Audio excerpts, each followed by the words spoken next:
दोस्तों, कौन है वो हॉलीवुड सिंगर जिसने गलियों में कपड़े बेचे हैं? आखिर इन्हें बार बार सिटी स्कैन क्यों कराने पड़े थे? क्या सच में ये सिंगर बन चुकी है दुनिया की सबसे अमीर फीमेल सिंगर? इनका वो कौन सा गाना है जो 15 देशों में टॉप 5 में रहा? आखिर इस सिंगर को अंबानी फैमिली ने परफॉर्म करने के लिए कितनी फीस दी है? अगर आप भी जानना चाहते हैं इन सवालों के जवाब, तो हमारे इस वीडियो में एंड तक बने रहिए। वैसे आप अब तक समझ चुके होंगे, हम बात कर रहे हैं यहाँ पर रिहाना की, जिन्होंने अपनी सिंगिंग से लोगों के बीच इस कदर पॉपुलैरिटी हासिल की है कि आज रिहाना इस देश की सबसे पॉपुलर पॉप सिंगर्स में से एक है। रिहाना उन पॉप सिंगर्स में से एक है जिनका नाम बिलबोर्ड 200 की लिस्ट में टॉप 10 में आता है, और इनकी पॉपुलैरिटी सिर्फ एक राज्य या देश तक ही नहीं बल्कि पूरी दुनिया में फैली है। पॉप, डांस और R&B पर गाने गाने वाली रिहाना की ज्यादातर म्यूजिक एल्बम्स वर्ल्ड लेवल पर सुपर हिट है और इनके नाम कई ग्रैमी अवार्ड्स भी हैं। लेकिन दोस्तों, इन्होंने किस तरह से मुकाम हासिल किया है, ये जानना हमारे लिए दिलचस्प होगा। अपनी गायकी और हुस्न से लाखों दिलों को घायल करने वाली रिहाना का पूरा नाम रॉबिन रिहाना फैंटी है। इनका जन्म 20 फरवरी 1988 को बारबाडोस में सेंट माइकल नाम की जगह पे हुआ था। रिहाना एक क्रिश्चियन परिवार से ताल्लुक रखती है। इनके पापा का नाम रोनाल्ड फैंटी है, जो कि एक वेयरहाउस सुपरवाइजर थे, और इनकी मम्मी का नाम मोनिका था, जो कि पेशे से अकाउंटेंट थी। इसके अलावा रिहाना के 2 भाई भी हैं, जिनका नाम है रॉरी फैंटी, रजत फैंटी।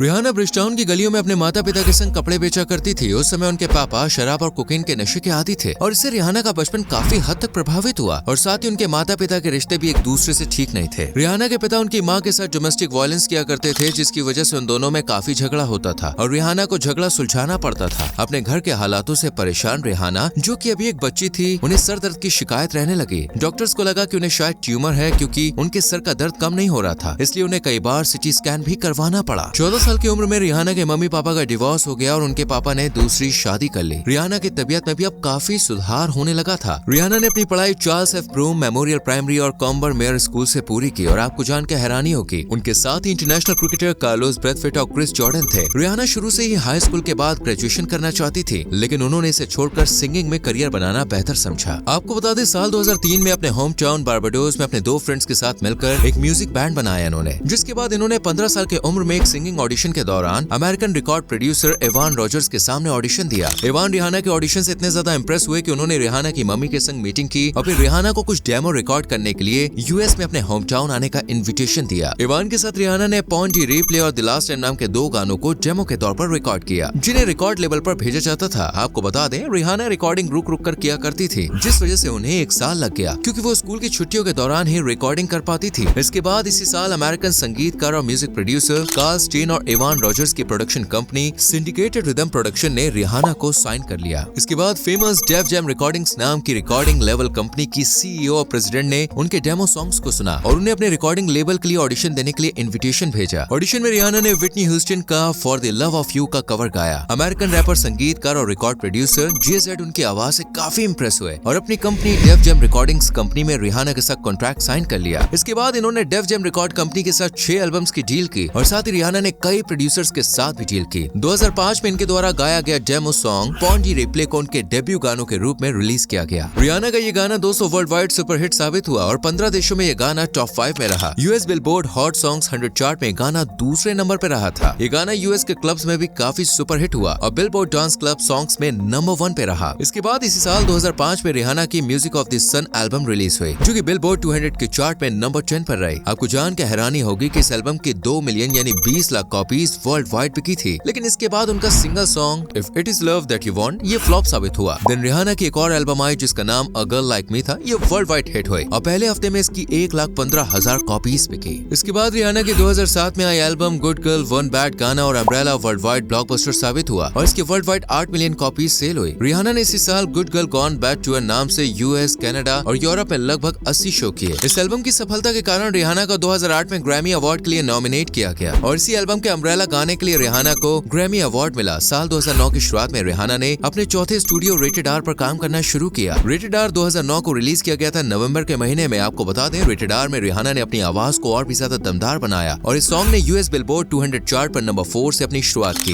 एल्बम को 6 सिंगर्स का सपोर्ट हासिल था, जिसमें रूट बॉय भी शामिल था, जो एल्बम की दुनिया भर में सबसे बड़ी सफलता थी। ये गाना 6 हफ्ते तक यूएस बिलबोर्ड हॉट में टॉप 100 पर रहा और फिर 10वें स्थान पर पहुंच गया। साल 2010 की गर्मियों में रिहाना ने रैपर एमिनेम के साथ love the way you lie song में अपना जलवा बिखेरा, जो दुनिया भर में उनकी एक और बड़ी सफलता थी। 20 से ज्यादा देशों में यह सॉन्ग नंबर 1 पे पहुंच गया था। साथ ही यूके में यह गाना 2010 का सबसे ज्यादा बिकने वाला गाना बना। दुनिया में रिहाना की पॉपुलैरिटी का अंदाजा आप इस बात से भी लगा सकते हैं कि ट्विटर पर उनके करीब 100 मिलियन फॉलोअर्स हैं। साथ ही ट्विटर पर सबसे ज्यादा फॉलो किए जाने वाले लोगों में रिहाना चौथे नंबर पे आती हैं। उन्होंने कई बेहतरीन गानों में अपनी आवाज दी, जिसमें only girl, what's my name, talk that talk, you the one, where have you been जैसे कई शानदार गानों से रिहाना ने सिंगिंग इंडस्ट्री में बहुत तहलका मचा दिया। म्यूजिक इंडस्ट्री में सफल रही रिहाना ने इसके बाद साल 2006 में Hollywood comedy film bring it on all और नथिंग फिल्म में कैमियो रोल भी किया। रिहाना ने अपनी पहली डेब्यू फिल्म बैटलशिप में कमाल की एक्टिंग भी की थी, जिसे 18 मई साल 2012 में रिलीज किया गया था। इसके बाद साल 2018 में रिहाना ने ओशन 8 में अपनी एक्टिंग के लिए खूब सुर्खियां बटोरी। इस फिल्म ने दुनिया भर में 300 मिलियन की कमाई की और बॉक्स ऑफिस पर बड़ी सफलता हासिल की। दोस्तों, रिहाना की अब तक की लगभग 250 मिलियन एल्बम्स वर्ल्ड वाइड बिक चुकी हैं और वो best selling music artist of all time है। रिहाना ने अब तक 9 Grammy award, 13 American music award, 12 billboard music award और 6 गिनीज वर्ल्ड रिकॉर्ड्स अपने नाम कर लिए। 2012 में और 2014 में वो फोर्ब्स की सूची में हाईएस्ट पेड सेलिब्रिटीज की टॉप 10 लिस्ट में शामिल रही थी। इन सब के अलावा रिहाना एक बिजनेस वुमन भी है। उनका खुद का एक कॉस्मेटिक ब्रांड भी है जिसका नाम फैंटी ब्यूटी है। इसके अलावा रिहाना सोशल वर्क्स में भी हमेशा आगे रहती है। उनकी क्लारा लायनल फाउंडेशन नाम की एक नॉन प्रॉफिटेबल फाउंडेशन भी है। चलिए दोस्तों, रिहाना की प्रोफेशनल लाइफ से निकलकर उनकी पर्सनल लाइफ के बारे में भी जान लेते हैं। आपको बता दें, रिहाना का नाम सबसे पहले साल 2009 में क्रिस ब्राउन के साथ जुड़ा था और उस टाइम रिहाना सफलता के 7वें आसमान पर थी कि तभी मीडिया में एक खबर फैल गई कि उनके बॉयफ्रेंड क्रिस ने उनको फिजिकल टॉर्चर किया, जिस वजह से ब्राउन को पुलिस ने अरेस्ट कर लिया। इसके बाद इनका नाम कैनेडियन रैपर ड्रेक के संग जुड़ा और वो करीब 2016 तक रिहाना के संग रिश्ते में रहे, लेकिन बाद में ये रिलेशनशिप खत्म हो गया। फिर आया साल 2020 जो रिहाना की जिंदगी में रॉकी नाम के अमेरिकन रैपर को लेकर आया। इसके बाद रिहाना ने साल 2021 में अपने रिश्ते को दुनिया के सामने कबूल किया। हालांकि इस कपल ने अभी तक शादी नहीं की है, लेकिन इनका एक बेटा है जिसका जन्म साल 2022 में हुआ था और इस कपल ने अपने क्यूट से बेटे का नाम राइट रोज मेयर्स रखा है। आपको बता दें, रिहाना ने अपनी शादी का ऐलान किया था कि वो साल 2023 में रॉकी के संग शादी करने वाली है, लेकिन अभी तक इसको लेकर कोई खबर सामने नहीं आई है। रिहाना से जुड़े कुछ किस्से अभी भी सोशल मीडिया पर काफी छाए हुए हैं, जिसमें से एक तो कंगना रनौत के संग जुड़ा हुआ है। जी हाँ, दरअसल दिल्ली की सीमाओं पर डटे किसानों को लेकर रिहाना ने ट्विटर पर एक कमेंट किया था, जिसमें उन्होंने लिखा था कि हम इस पर बात क्यों नहीं कर रहे हैं। साथ ही उन्होंने किसान आंदोलन का समर्थन किया। रिहाना द्वारा किसान आंदोलन का समर्थन करने पर बॉलीवुड एक्ट्रेस कंगना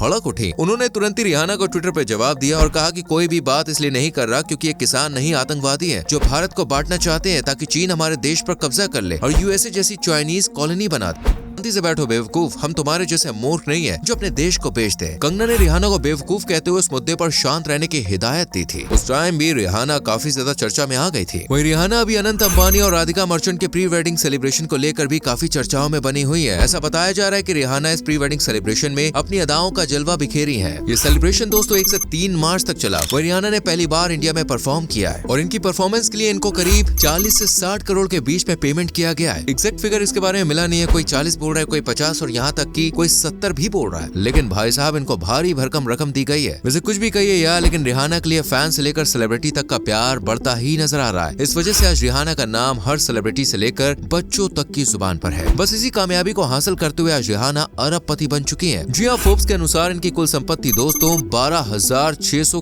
करोड़ के आसपास है और रिहाना दुनिया की सबसे अमीर फीमेल म्यूजिशियन बन गई है। दोस्तों, आपको रिहाना कैसी लगती है कमेंट सेक्शन में जरूर बताइए। वीडियो को लाइक और शेयर भी करें और पेज को फॉलो करना ना भूलें।